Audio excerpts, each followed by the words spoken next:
Hi, my name is Abdiel Martinez. I'm a former student from Horn High School and a former student of Ms. Agud. In this video, I'm going to be talking about vibrato on violin and viola.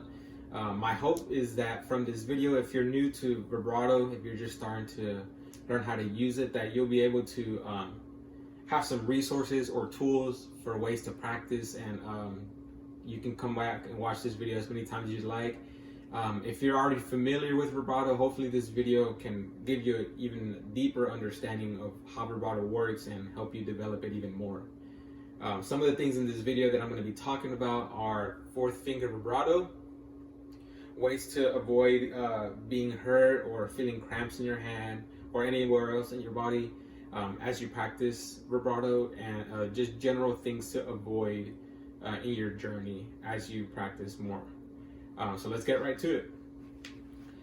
So first things first, the main thing that I always tell my students, whether they're beginner or advanced, is to never hold their breath, or to try to breathe in as much as they can. It seems like a silly thing, but you'd be surprised how many people actually hold their breath or start taking in shorter breaths whenever they start playing an instrument, or really when they get nervous or things become difficult. And we always want to avoid that. I always like to make the analogy to athletes. If there was a soccer player, basketball player, football player, whatever it is, and then in the middle of a game and they decide that they want to hold their breath as much as they can, I'm pretty sure they'd pass out in no time. And we never want that happening, and we never want that happening also when we're playing the violin. But holding your breath, it just restricts the fluidity of oxygen and blood throughout your body, and it tenses us up. So whenever you're practicing these things, always do your best to not hold your breath. And it'll take time, but the first step in solving a problem is being aware of it. So that's thing number one.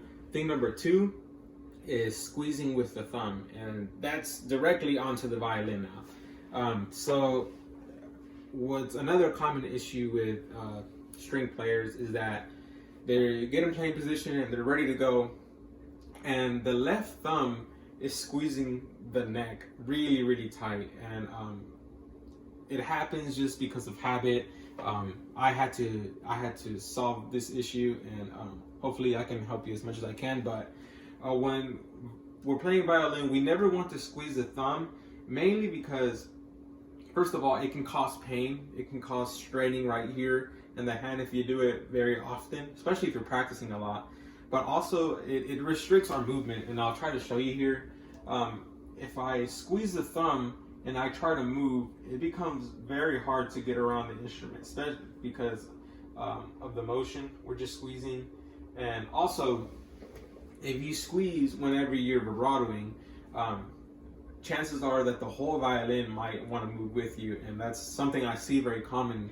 And a question I have for my students is the whole instrument moves on the vibrato. So maybe this is familiar to you. You're trying to vibrato, and then the whole thing is just moving along with you. One of the reasons that might be is because we're squeezing with the thumb, and it's just causing us to move the whole violin. And again, we want to avoid tension, so just relax the thumb. If you want to try, just squeeze the thumb really, really hard onto the fingerboard and bring your fingers in, and you'll feel right here in the pad that it gets really, really, really tight, and it gets really hard, and we always want to avoid that. When it's loose, you'll feel that it's really squishy, and that's always what we want to have, a really squishy pad right here, not really hard. And another thing that we want to avoid is the pizza hand. And I know Miss Agud has talked about this in the past. I'm sure she has still. So something else that we want to avoid is collapsing our wrists, and we call it the pizza hand because, when someone's serving a pizza, they collapse their wrist so they can hold the box. We never want to do that with our violin. Again, another reason for this is because it restricts us from moving. If you try to move with a pizza hand, and I might be exaggerating here, but you'll run into some trouble here trying to move it more forward, especially when you start getting up into third, fourth, fifth position. It'll become a really, really big issue. So again, we want to avoid having that. want to make sure that we have, in general, a pretty straight forearm right here. That can be a pretty good indicator. Some people have longer arms, so that doesn't always work. But another thing you can imagine to really help with all of these things is imagine you have an egg right here in your hand when you're playing and you're trying not to crush it. If you collapse your wrist or you squeeze the thumb, you might crack the egg, and then there will be yolk all over your instrument, and we don't want that on our precious instruments. The next thing that you want to talk about is actually learning the motion of the vibrato. Sorry, I have on my notes here that I want to make sure I want to address. But when it comes to actually learning the vibrato, the first thing I have some of my students do is imagine they're knocking on a door. So if you can recall, or if you can do it on a wall or a door you have nearby, maybe at home, you can just pretend you're knocking on the door, and notice that most of the motion comes from the wrist. And we want to imagine like we're knocking on a door gently, not like we're somebody mad at somebody and then our whole arm is moving, but very peaceful knock. Just imagine, and then notice how relaxed the wrist is. It's most of the motion is coming from the wrist. The arm is involved, but I'd say about 90% of the motion is coming from the wrist. So just imagine that and try to get that feeling into your arm. That way, when we transfer it onto our instrument, you are really familiar of what it should feel like. Okay, now let's actually try to transfer this technique of vibrato onto our instruments, which is the most important thing. So for this, we're going to want to have a metronome nearby. If you don't have a metronome, but you have access to the internet, if you just type in metronome on Google, they'll actually provide a metronome, and you can put how fast you want it. So we're going to want to have it at 60 beats per minute. So we don't have to play it just yet, but just have it nearby. So let's go ahead and bring our instrument up and review really quickly again. As we're getting ready to play, make sure that you're breathing. Most importantly, make sure that your thumb is relaxed and that our wrist is not collapsed, but we have a good space here for allowing a movement. And the first finger I like to try using vibrato on the second finger, just because it's easiest and most balanced. So let's go ahead and turn on our metronome. And the way I like to practice it, starting off, is with eighth notes. And this is what it should sound like. 3 and 4 and...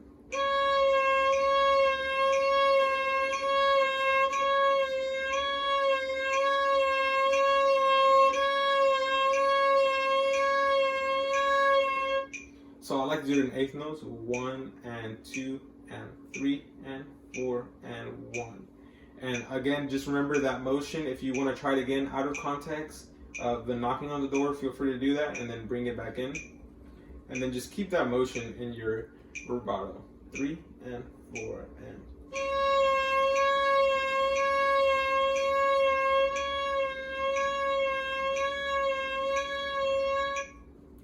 Something else to keep in mind as we're practicing this is make sure that your fingers aren't pressing onto the fingerboard really hard. Same concept as the thumb, but also that your fingers are nice and curved, that the knuckles are all pointing up or forward. We never want to have them flat like this, our fingers. Again, that restricts motion, and ultimately it also affects intonation. So make sure your fingers are nice and curved. Once you've practiced it with eighth notes a few times, then you can move it on to triplets. Sounds like this. 3 loudly, 4 loudly.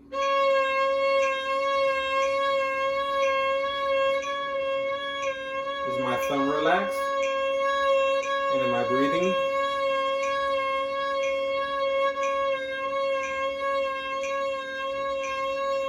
Again, try to keep that motion of knocking on the door as much as you can. Again, feel free to take your hand on and off. And then next thing that we do is we do with 16th notes. 3 E and a 4 E and a.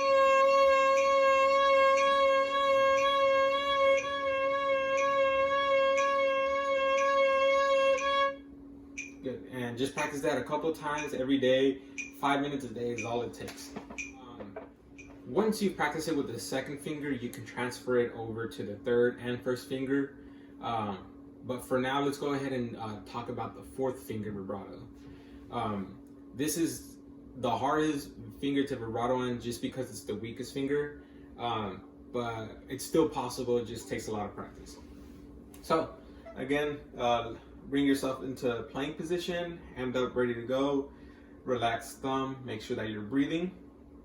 And for fourth finger, what we want to do to facilitate it is that we want to bring our fourth finger, we want to bring our hand, we want to bring our hand kind of around a little bit more, and then also our elbow can come in some more so that our fourth finger can reach, so it doesn't stay straight. We never want our fourth finger to stay straight, because if you can see, you can actually honestly see the tension, and I can feel how stiff it is. But we want to make sure that we bring our hand a little bit in, our elbow in also, and our knuckles kind of open up like a fan. And when you first practice fourth finger, you can lift all of the other fingers off as you practice. And then once you have that, and make sure that your pinky is nice and curved, we just do the same thing that we did with first, second, and third finger. Turn your metronome on to 60 beats per minute. Bring our hand in some, elbow in, our knuckles point up and nice and curved. And we do the same thing, eighth notes, 3 and 4. And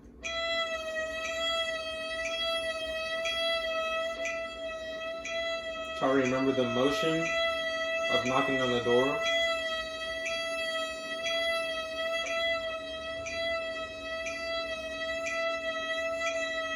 And again, you can lift your other fingers up.